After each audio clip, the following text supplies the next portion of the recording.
There we go. So an integer and a float. Who can tell me what an integer is from math class? Any number between 0 and up. Does it include decimal numbers? No. No. So integers in coding. Oh, Tyrone. Oh, I was gonna say integers are like positive and negative numbers. Yes. So an integer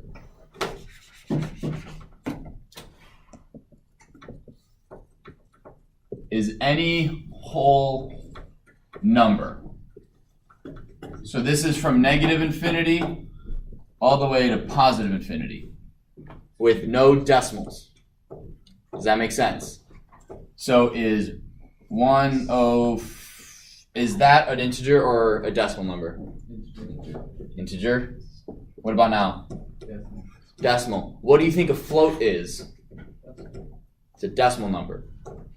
So, oh, yeah, it's right up there. So they're numbers with a decimal point.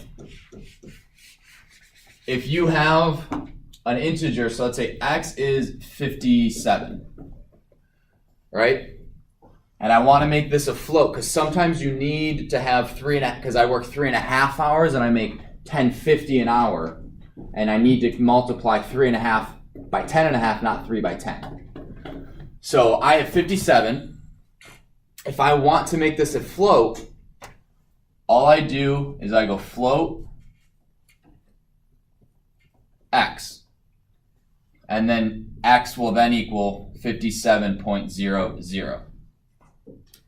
If y is 1050 and I go inty, y will then equal 10.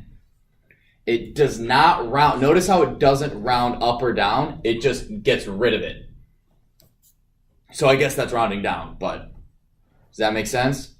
All right, so what I want you guys to do now is give me, not your name, how old you are as an integer, and how much, make up a number that you would like to make per hour that's a decimal.